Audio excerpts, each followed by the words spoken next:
What's going on, everybody? This is MDENT313, and I'm back at y'all with another one. Listen, we had a great night of boxing last night.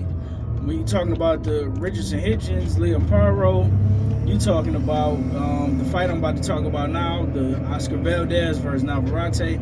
Listen, Navarrete, I know he was extremely active in 2023. He had 3 fights last year.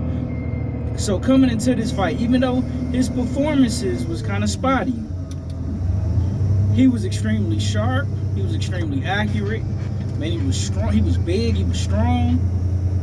And listen, Oscar Valdez, I didn't realize Oscar Valdez was as old as he is. 33, hasn't been as active. To me, it seemed like ever since he's gotten with Eddie Reynoso, trainer of Canelo Alvarez, it don't seem like Oscar Valdez has learned much of anything, and to be honest with you, it seemed like he's regressed since getting with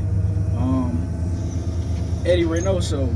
In this fight, of course I knew that Emanuel Navarrete had the size, but I thought with Oscar Valdez's experience, he would be able to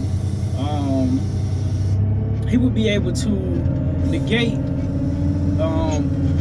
Emanuel Navarrete's jab. I thought he would be able to negate his size with his foot speed, his hand speed. I thought he would do a lot better of countering over the top of Emanuel Navarrete's jab, because Navarrete got he's long, especially for that division.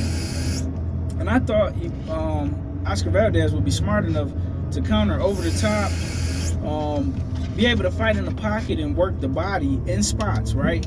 I thought he would do a much better job of trying to punch with Emanuel Navarrete, right? But he didn't do that.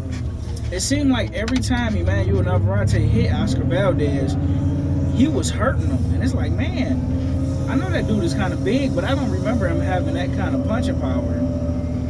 It seemed like every single power punch he hit Valdez with, he was hurting him. I mean, he was hurting him to the body, dropped him to the body. I mean, he was the check left hooks, the check right hooks. He was hurting him. He was walking Valdez down.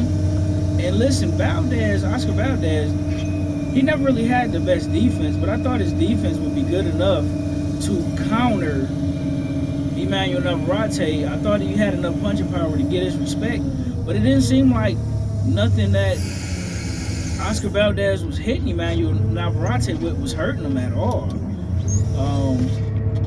He didn't do a good job. Oscar Valdez didn't do a good job of fighting off the back foot.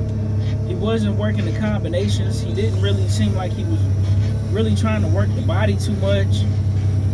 Like I say, every punch that Navarrete seemed to hit him with was hurting him. Oscar Valdez didn't do a good job of tying up. I mean, nothing, man. I don't understand the game plan outside of trying to punch with Navarrete, but in order for you to do that, your timing have to be on point, and you have to have not only good timing, but sometimes you got to have better hand speed, and I just didn't see that from Oscar Valdez. He seemed like a shot-worn fighter.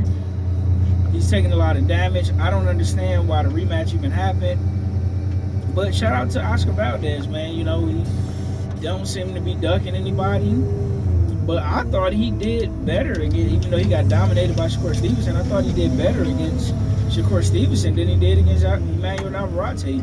Navarrete came in there willing to take some to give some. I mean, he was looking to hurt Oscar Valdez. He looked like a man on a mission. He looked like he was going in there to not lead us in the judges hands. He was going in there to stop Oscar Valdez, and that's exactly what happened in the 6th round, man.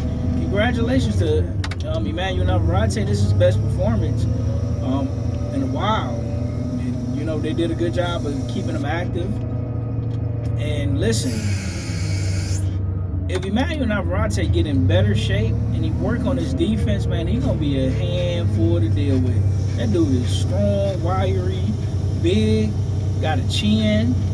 I mean, durable.